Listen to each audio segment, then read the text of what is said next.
السلام علیکم اسٹوڈینٹس، آج ہمارا موضوع ہے شاد عظیم آبادی کے حالات زندگی۔ شاد عظیم آبادی 1846 عیسوی میں پیدا ہوئے اور 1927 عیسوی میں انتقال ہو گئی۔ علی محمد شاد کے والد سید عباس مرزا اعلی آباد کے رہنے والے تھے، یعنی شاد عظیم آبادی کا اصلی نام جو ہے علی محمد شاد تھے اور ان کے والد کا نام سید عباس مرزا جو اعلی آباد کے رہنے والے تھے۔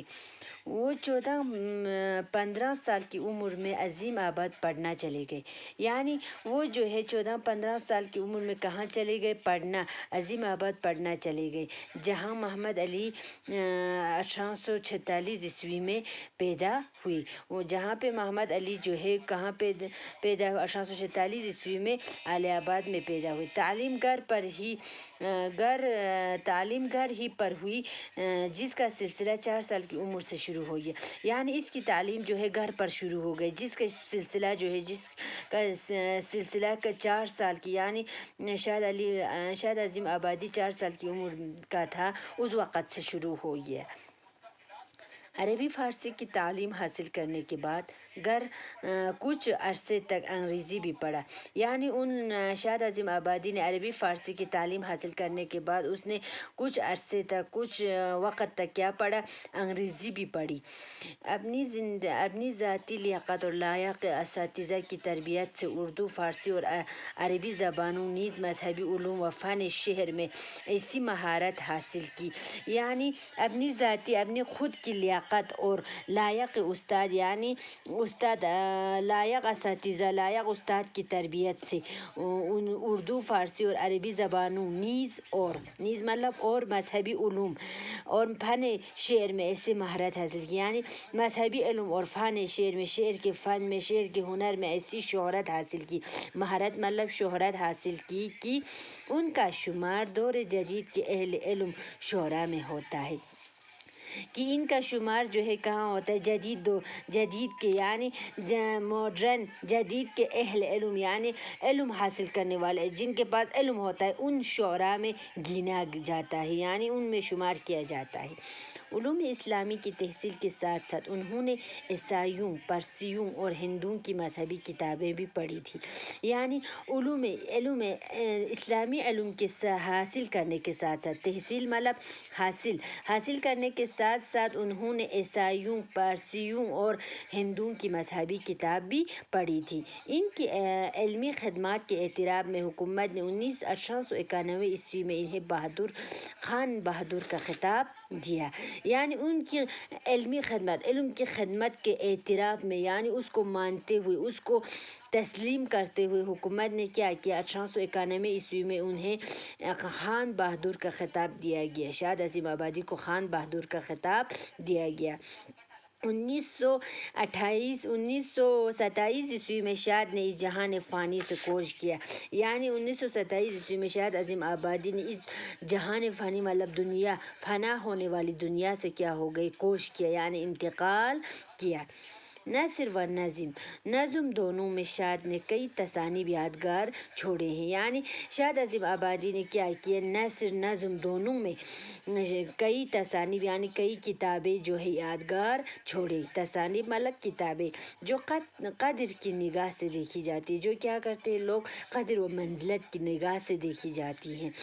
ان کی چند کتابیں ان کی زندگی میں ہی شائع ہو گئی، یعنی ان کی چند کتابیں جو ہے کیا ہوا؟ ان کی زندگی میں، یعنی ان کی مرنے سے پہلے ہی کیا ہوا؟ چھپ گئی، یعنی پبلش ہو گئی۔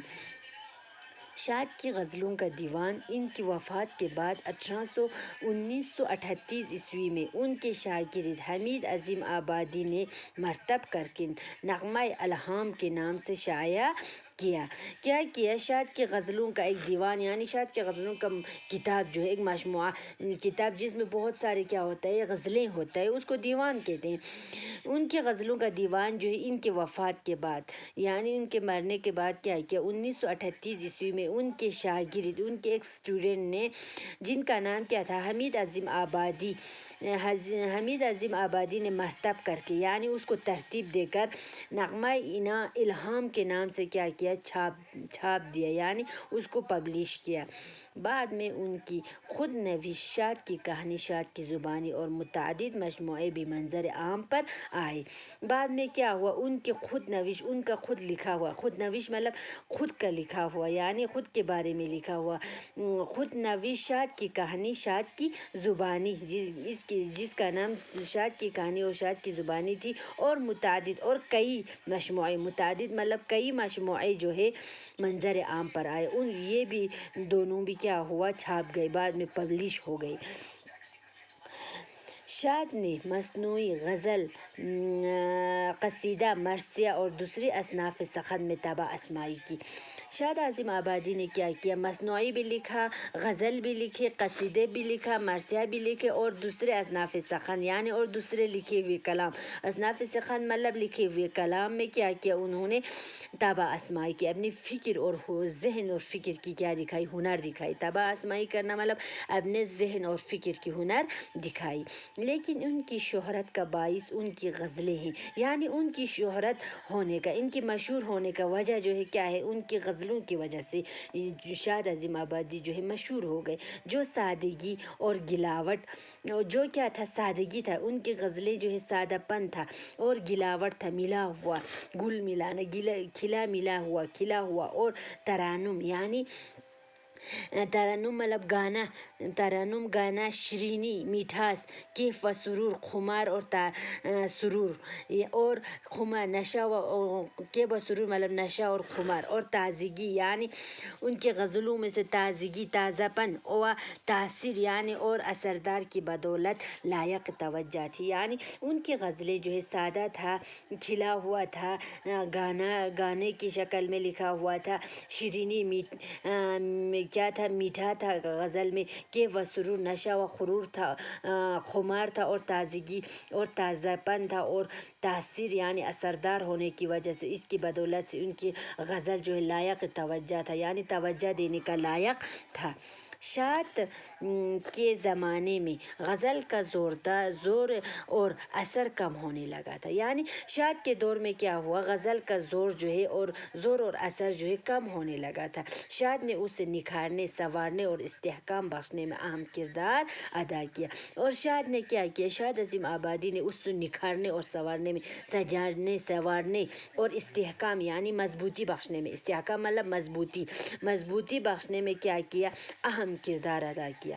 زبان کی صفائی و سادگی شاد کی شاعری کا خاص وصف ہے یعنی زبان کی صفائی شاد کی کیا ہے غزلوں میں زبان کی صفائی یعنی زبان جو ہے صاف و ستھرا ہے اور سادگی سادہ زبان استعمال کیا گیا ہے. شاد کی غزل کا کیا ہے خاص وصف ہے یعنی خاص ہنر ہے.